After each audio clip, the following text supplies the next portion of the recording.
नमस्कार, आप सभी का स्वागत करता हूं अपने YouTube चैनल सुरेंद्र सिंह बोरा में। साथियों, इस समय जो है कि एक बड़ी खबर उत्तराखंड से आ रही है। उत्तराखंड प्रवक्ता भर्ती के पदों में नियमावली के बदलाव की बड़ी खबर इस समय आ रही है और ये खबर क्या है, इसके बारे में थोड़ा सा हम डिटेल से जानेंगे, चर्चा करते हैं आप सभी लोगों के बीच में। जैसा कि आप लोगों ने कल ये खबर अखबार के माध्यम से देख लिया होगा कि प्रवक्ता भर्ती सेवा नियमावली में संशोधन को कार्मिक की मंजूरी, अभ्यर्थियों की नहीं होगी स्क्रीनिंग परीक्षा, इसके बाद कैबिनेट में आएगा प्रस्ताव। ये बड़ी खबर है इस समय और इस खबर को लेकर के अभ्यर्थियों की क्या उम्मीदें हैं और अभ्यर्थियों के बीच में क्या संशय बना हुआ है, इन सारी चीज़ों का आज हम डिटेल से चर्चा करेंगे कि आगे क्या बदलाव होने की उम्मीदें दिखती हैं या अगली भर्ती में ये सारा संशोधन देखने को मिलेगा। ये सारे साथियों, जैसा कि आप सभी लोगों को मालूम है, कल आपने समाचार पत्रों के माध्यम से इस न्यूज़ को देखा होगा और ये पूरी तरीके से ये न्यूज़ आप लोगों ने देख भी ली होगी और मैं आप लोगों को ये शेयर भी कर रहा हूँ, यहाँ पर टैग भी कर रहा हूँ। तो अब काफ़ी साथियों को इस न्यूज़ को लेकर डाउट भी हो रहा होगा कि प्रवक्ता भर्ती के जो आवेदन हैं वो तो भरे जा चुके हैं, अब इसका स्क्रीनिंग एग्ज़ाम होना बाकी था।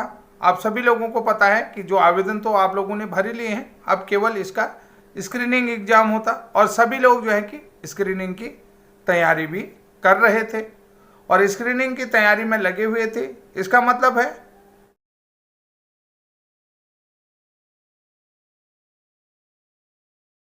जो इस एग्ज़ाम को क्वालिफाई करते वो जो है कि अपना प्री एग्ज़ाम के बाद जो है कि उनका मेन एग्ज़ाम होगा। ये सारी चीज़ें हैं, यानी कि एक तरीके से प्री एग्ज़ाम की तैयारी तो चल ही रहे थे, उसके बाद जो क्वालिफाई होता है तो वो जो है मेन एग्ज़ाम होता है। तो साथियों, अब यहाँ पर देखिए, इस सारी भर्ती में आप सभी लोगों को पता है कि इंटरव्यू का कोई मतलब नहीं था। ठीक है, पूरी डिटेल से आप लोगों ने समझ लिया होगा कि यानी कि स्क्रीनिंग एग्ज़ाम ही एक प्री एग्ज़ाम कहा जाता है, जो उसमें क्वालिफाई होता, मेरिट होता, वो जो है मेन एग्ज़ाम देता है। इंटरव्यू का कोई मतलब नहीं था। तो यही आप लोगों के बीच में मैं भी चर्चा करने वाला। आप लोग कहेंगे कि भाई ये तो हमको भी मालूम है, लोग जो है कि इसको लेकर के क्या चर्चा करेंगे, ये सारी चीज़ें आप लोगों को पूरी तरीके से आप लोग अवगत हैं।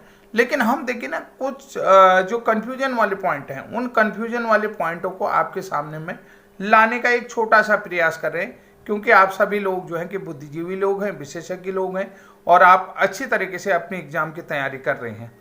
तो अब ऐसे में जब आप लोग एग्ज़ाम की तैयारी कर रहे हैं तो बीच में ऐसा खबर आप लोगों को बीच में ऐसी खबर आप लोगों को देखने को मिलती है, तो इससे जो है कि ना थोड़ा सा ट्रैक गड़बड़ाता है और आपकी जो एग्ज़ाम की प्रिपरेशन चल रही है वो भी गड़बड़ा जाएगी। तो अब ऐसे में सेवा नियमावली संशोधन की बात निकल करके आ रही है, तो लेकिन इसको 100% कहना अभी मुश्किल होगा कि भाई इसी एग्ज़ाम में होगा, ये 100% कहना मुश्किल होगा। इसमें आगे क्या स्थिति बनेगी इसके बारे में बात करेंगे। इसको लेकर के आप सभी साथियों के बीच में छोटी मोटी चर्चाएं होनी चाहिए कि भाई आगे जो नियमावली संशोधन है उसको लेकर के क्या होगा और क्या नहीं होगा, ये चर्चाएं होनी चाहिए कि नहीं होनी चाहिए। कि भाई 100% हो जाएगा ये तो हम नहीं कह रहे हैं, लेकिन इसको समझते हैं कि भाई समझना भी ज़रूरी है। जो प्रवक्ता की नियमावली है उसमें संशोधन करने की कार्मिक विभाग से तो मंजूरी दे दी गई है। अब सबसे पहले देखिए, स्क्रीनिंग परीक्षा होती है और उस स्क्रीनिंग परीक्षा में आपको पता है आपके जो जनरल नॉलेज है, CTP है, इनसे सामान्य ज्ञान के आधार पर जो प्रश्न पूछे जाते हैं उसमें आपको मेरिट में आना होता है। जो मेरिट में आता है वही लोग जो है कि फिर क्या करते हैं, मेन एग्जाम में बैठते हैं। यानी कि जो स्क्रीनिंग परीक्षा पास करते हैं, स्क्रीनिंग के मेरिट में आते, तो उसमें जो है कि वही लोग मेन एग्जाम।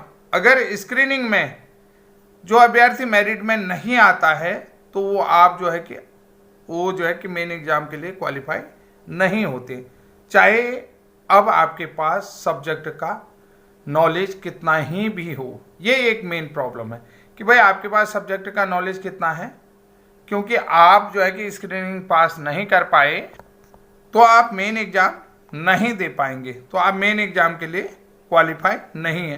क्योंकि ये जो मामला है ये 2018 में इसमें इंटरव्यू हुआ करता था, ठीक है। जो भी प्रवक्ता की भर्ती होती थी उसमें 2018 में इंटरव्यू हुआ करता। जैसा कि आप लोगों को पता है इंटरव्यू में काफ़ी धांधली होने की संभावना रहती।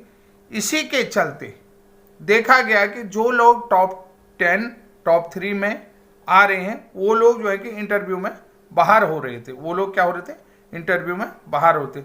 इंटरव्यू में जो मार्क्स का क्राइटेरिया था उसके लिए कोई एक समय फिक्स नहीं रखा गया, यानी कि मिनिमम मार्क्स क्या रहेंगे और मैक्सिमम मार्क्स क्या रहेंगे ये भी नहीं रखा गया। जो इंटरव्यू आप लोगों के लिए था तो उस इंटरव्यू में यह है कि मार्क्स का क्राइटेरिया नहीं रखा गया, यानी कि जो मिनिमम मार्क्स आपको इंटरव्यू में कितने मिलेंगे, यानी कि भाई जो इंटरव्यू तक पहुंचा है तो वो कुछ न कुछ करके आया हुआ। अगर टॉप 3 में भी बंदा है तो उसको कभी कभी ऐसा होता था कि इंटरव्यू में 1 नंबर दिया जा रहा। तो अब यहाँ पर जो है कि मिनिमम मार्क्स की भी बात वहाँ पर कोई, इसकी समस्या आने के कारण जो है 2018 के बाद जो है कि स्क्रीनिंग परीक्षा रखी गई थी। वर्ष 2021 में जो प्रवक्ता भर्ती हुई थी उसमें क्या हुआ कि स्क्रीनिंग परीक्षा रखी गई और जो लोग मेरिट में आए थे उन्होंने मेन एग्जाम दिया और उसमें बाद में जो है कि इंटरव्यू नहीं रखा गया था। ठीक हो गया, ये हो गया 2021 में। 2018 तक क्या था कि भाई इसमें जो है इंटरव्यू था, इंटरव्यू का कोई क्राइटेरिया फिक्स नहीं था कि मिनिमम मार्क्स इंटरव्यू में इतने मिलेंगे और मैक्सिमम इतने मिलेंगे। तो ये प्रॉब्लम आ रही थी। 2021 में जो है कि प्रवक्ता भर्ती में स्क्रीनिंग परीक्षा रखी गई और इंटरव्यू को हटा दिया गया। तो अब यहाँ पर जो है कि जो लोग जो है कि जो मेन एग्जाम जो उसमें पास हुए स्क्रीनिंग में तो उन्होंने मेन एग्जाम और इंटरव्यू यहाँ रखा नहीं गया था। इस बार कार्मिक विभाग ने एक बड़ी मंजूरी दे दी है, कार्मिक विभाग की तरफ से बड़ी मंजूरी मिली है कि नियमावली को संशोधन के लिए। हालांकि विज्ञप्ति जारी हो गई है और सबसे बड़ा सवाल है कि इस बार क्या होगा और इस बार क्या होने की संभावना है या जो है कि क्या होने वाली संभावनाएं क्या है। अब यहाँ पर देखना होगा कि कार्मिक विभाग ने तो नियमावली संशोधन को मंजूरी दे दी है और उत्तराखंड प्रवक्ता सेवा नियमावली संशोधन को मंजूरी मिल भी गई है और इसके बाद जो प्रस्ताव है वो कहाँ आएगा, कैबिनेट में। और नियमावली में बदलाव से प्रवक्ता पद के लिए अभ्यर्थियों को स्क्रीनिंग नहीं देनी होगी। अब कार्मिक विभाग से तो मंजूरी मिल गई भाई, अब इसको कैबिनेट में आना है और कैबिनेट में इसको समय लगेगा। अर्थात अब जो है कि कैबिनेट में जो प्रस्ताव आएगा और कैबिनेट में लेकर के ये मामला फिलहाल लटक सकता है। आप लोगों को बता रहा हूँ कि भाई जो मंजूरी मिली है उसको जो है कि कार्मिक विभाग से तो उसको कैबिनेट में भेजेगा और कैबिनेट में आने में इसमें क्या क्या चीज़ें हैं, बहुत सारी चीज़ें होंगी। फिर उसके लिए कैबिनेट बैठेगा, कैबिनेट में जो है कि मसला रखा जाएगा। फिलहाल जो है कि कैबिनेट में ये मामला लटक सकता है। अब देखने वाली बात होगी कि इसमें कितना समय लगेगा और क्या होगा, कि इस मामले में कितना समय लगेगा और क्या होगा। जो मामला आया है, जो लोग ग्रुप सी की तैयारी कर रहे हैं, यानी कि इसमें मामला है जो लोग ग्रुप सी की तैयारी कर रहे हैं वो लोग जो है बाजी मार जाते हैं। कि जो प्रवक्ता भर्ती का स्क्रीनिंग परीक्षा है कि जो लोग ग्रुप सी की तैयारी कर रहे हैं वो लोग जो हैं कि इसमें बाजी मार जाते हैं, इसीलिए ये मामला आया है। लेकिन जो विषय के विशेषज्ञ हैं, जैसे विषय के सब्जेक्टिव अभ्यर्थी हैं, जीव विज्ञान, अंग्रेजी, हिंदी, सामाजिक विज्ञान, गणित, या अन्य विषय वाले अभ्यर्थी हैं, वो जो हैं कि स्क्रीनिंग में पीछे रह जाता है, जिनकी सब्जेक्ट में अच्छी पकड़ होती है और वो पीछे रह जाते हैं। तो इस कारण से जो है कि विशेषज्ञ शिक्षक जो है कि विद्यार्थियों को नहीं मिल पा रहे और ये मामला निकल करके आया। इसलिए काफ़ी समय से स्क्रीनिंग परीक्षा को हटाने की मांग समय समय पर काफ़ी समय से चल रही है कि भाई स्क्रीनिंग परीक्षा हटाया जाए। आप लोग पूरा प्रकरण समझ गए हैं ना कि जो लोग ग्रुप सी की तैयारी कर रहे हैं, अब ग्रुप सी में देखिए आर्ट साइड के विद्यार्थी ज़्यादा तैयारी करते हैं। ग्रुप सी में आर्ट साइड के अभ्यर्थियों को तैयारी करनी होती है और वो जो है कि प्रवक्ता में स्क्रीनिंग में बहुत ज़्यादा तादाद में वो पास कर जाते हैं। अब आप लोग कहेंगे कि पास कर जाते हैं, तो भाई देखिए जो सब्जेक्ट के टीचर हैं, चाहे गणित का है, अंग्रेजी का है, विज्ञान का है, साइंस का है, मतलब जीव विज्ञान का है, भौतिक विज्ञान का है, रासायनिक विज्ञान का है, भाई वो वहां तक पहुंच ही नहीं पाएगा, यानी कि स्क्रीनिंग में फेल हो जाएगा, तो वहां तक सब्जेक्ट का टीचर कहाँ पहुंच पाएगा। अब अंग्रेजी में भी मिनिमम मिलेंगे, हिंदी में भी मिनिमम मिलेंगे, नागरिक शास्त्र में भी मिनिमम मिलेंगे। तो ये चीज़ है कि वहाँ पर जो है कि जो सब्जेक्टिव टीचर हैं वो जो है कि स्क्रीनिंग को पास ही नहीं कर पाते। कहने का मतलब ये है, यहाँ पर प्रॉब्लम ये आ रही कि जो सब्जेक्टिव टीचर हैं, जो साइंस के अभ्यर्थी हैं, जैसे केमिस्ट्री वाला हो गया, भौतिक विज्ञान वाला है, और उसके बाद जो है कि अन्य साइंस वाले हैं, मिलिट्री साइंस वाले हैं, तो ये जो विद्यार्थी हैं, किसी विशेषज्ञ ज्योग्राफी वाला है, तो ये जो है कि बहुत सारे लोग जो है कि स्क्रीनिंग को पास नहीं कर पाते हैं। तो और जो समूह गौ की तैयारी करते हैं, जो लोग आर्ट साइड के होते हैं, वो लोग ज़्यादा तैयारी करते हैं।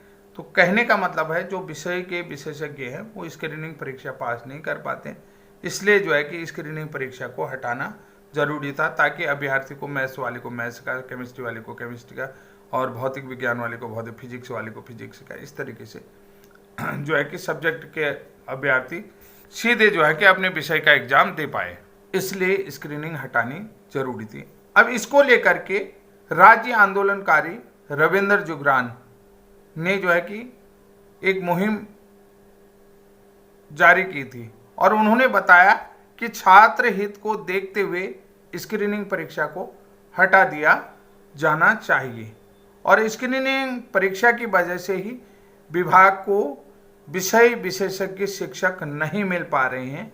ये पूरा मामला मैं आप लोगों को बता चुका हूँ, समझ गए ना कि भाई जो मैं मेन पॉइंट में बता रहा हूँ। अब देखिए सवाल उठता है कि क्या जो ये मामला है क्या इसी भर्ती में देखने को मिलेगा, या जो है आने वाली अगली भर्ती में देखने को मिलेगा। ये देखिए यहाँ पर थोड़ा सा डिस्टर्बेंस आप लोगों को दिख रहा है कि जो लोग स्क्रीनिंग की तैयारी कर रहे थे, वह अब यहाँ पर देखिए ये जो है कि 100% कोई ये नहीं बता पा रहा है कि अब ये जो है कि इसी भर्ती में देखने को मिलेगा या अगली भर्ती में देखने को मिलेगा। यहाँ कहा नहीं जा सकता है कि ये मामला इसी भर्ती में देखने को मिल सकता है या आने वाली भर्ती में देखने को मिल सकता है। अब देखिए यहाँ पर क्या रुकावट है, यहाँ पर यही चीज आप लोगों को देखना हो, क्योंकि जो नियम है, अगर किसी भर्ती का विज्ञापन जारी हो गया है तो उसमें बाद में आप परिवर्तन नहीं कर सकते हैं, क्योंकि प्रवक्ता के पदों में भर्ती के लिए विज्ञापन जारी हो चुका है, तो उसमें जो है कि अब आप नियमों में परिवर्तन नहीं कर सकते। जो भी करेंगे या तो आप पहले करेंगे या विज्ञापन आने से पहले, लेकिन यहाँ पर एक चीज ये होगा कि जैसा कि कार्मिक से प्रस्ताव मिल चुका है, तो अब आप लोगों को देखिए समझ में ये आ रहा है कि भाई जो भी आपको नियमों में फेरबदल करना विज्ञापन जारी होने से पहले करना होता है, और बाद में आप जो है कि नियमों में परिवर्तन नहीं कर सकते हैं। और मैं आप लोगों को बता चुका हूं, प्रवक्ता के फार्म भर चुके हैं, प्रवक्ता के विज्ञापन निकल चुके हैं। अब जैसा कि आप लोगों को पता है, कार्मिक से यहाँ पर एक चीज, कार्मिक से तो जैसे मंजूरी मिल चुकी है, लेकिन अब ये फिर ये मामला कहाँ जाएगा, कैबिनेट में, फिर जो है ये बनेगा वो बनेगा, बहुत समय लग जाएगा कि यहाँ पर देखिए क्या क्या चीज़ है। कार्मिक से मंजूरी कैबिनेट में जाएगा, उसके बाद इसमें ये बनेगा वो बनेगा, तमाम चीज़ें इस तरीके की चीज़ें आएंगी, कंट्रोवर्शियल चीज़ें आएंगी। कैबिनेट में कम से कम इसमें 2 से 3 महीने का समय लगने की संभावना है। अब भाई जब कैबिनेट में जाएगा 2 से 3 महीने तो लग ही जाएंगे। आज आपको दिसंबर में दिख रहा है, तो आप ये सोच लो निकाय चुनाव के कारण से जनवरी का पूरा महीना आपका क्या हो गया, वो जो है आचार संहिता में चला जाएगा। ठीक हो गया। उसके बाद आपको पता है फिर जो है ग्राम सभा के चुनाव भी आ जाते हैं। निकाय चुनाव के बाद ग्राम सभा के जो पंचायती चुनाव हैं, वो भी निकाय चुनाव के बाद पंचायत के भी चुनाव आपको देखने को मिल जाएंगे, वहाँ भी समय लग सकता है। क्या वो अगर देर से हो, ये आचार संहिता हटती है तो प्रस्ताव आता था, 1 आध महीना यहाँ खींच लेगा, 2 से 3 महीना आपका पूरी संभावना इसमें दिख रही है। ठीक है, कैबिनेट में जाएगा।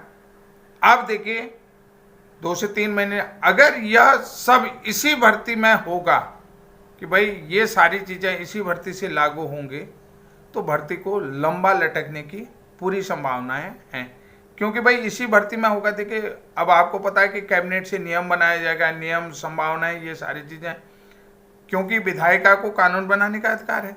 यहाँ पर आप लोगों को ये भी बता रहा हूँ जैसे कि आप लोग कहेंगे कि भाई इसी भर्ती में हो सकता है, तो विधायिका कानून बना रही है तो इसी भर्ती में होगा, तो भर्ती जो है कि अब लंबा लटकेगी नहीं। जो अप्रैल में आपकी स्क्रीनिंग परीक्षा है वो कहाँ जाएगी, लटकने की पूरी संभावना है। ये सब बातें तब क्लियर होंगी जब आयोग का कोई ऑफिशियल नोटिफिकेशन आपको आएगा, यानी कि लोक सेवा आयोग से अगर इस भर्ती में शामिल होता है तो अब जो है कि लटकने की संभावनाएं कितनी हैं कितनी नहीं हैं, तो इसके संदर्भ में आयोग की तरफ से कोई ऑफिशियल सूचना आएगी, नोटिस जारी किया जाएगा। ऑफिशियल सूचना जारी होने के बाद ही आप लोगों को पता चलेगा। अभी वाली जो भर्ती है उसमें अगर लागू होता है तो आने वाली भर्ती में क्या होगा क्या नहीं होगा, पुराना सिलेबस बदला जाएगा। जैसे पुराना जो है कि सब्जेक्ट का सिलेबस 100 नंबर का है, तो आप वहाँ पर भी आपको देखना पड़ेगा कि भाई 100 नंबर का सिलेबस है, क्या पता उसको 150 का करें। इंटरव्यू 10 नंबर का, या जो है कि 100 में से 90 नंबर का पेपर 10 नंबर का इंटरव्यू कर दें। अब इंटरव्यू को लेकर के जो है कि जैसे 90 नंबर का आपका पेपर होता है, इंटरव्यू 10 नंबर का है, तो उसमें जो है मैक्सिमम मार्क्स 9 रख दें कि अधिकतम जो है कि 9 अंक और मिनिमम मार्क्स जो है 4 अंक। जो वहाँ तक पहुँचा है तो मिनिमम जो है कि 4 अंक भी उसे दिए जा सकते हैं कि ये इंटरव्यू का क्राइटेरिया 10 अंक का अगर इंटरव्यू होता है तो उसमें जो है मिनिमम मार्क्स क्या रहेगा और मैक्सिमम मार्क्स क्या रहेगा, ये भी तय होगा। ये बहुत सारी चीज़ें हैं कि भाई जो फाइनल एग्ज़ाम क्रैक करके इंटरव्यू तक जाएगा तो वो कुछ न कुछ तो करेगा। उसमें आप मिनिमम मार्क्स 4 होंगे और मैक्सिमम मार्क्स 9 रखते हैं। इस तरीके से ये सारी चीज़ें देखने का विषय है कि आने वाले समय में क्या अपडेट आता है, आपको हम वीडियो के माध्यम से ज़रूर बताएंगे।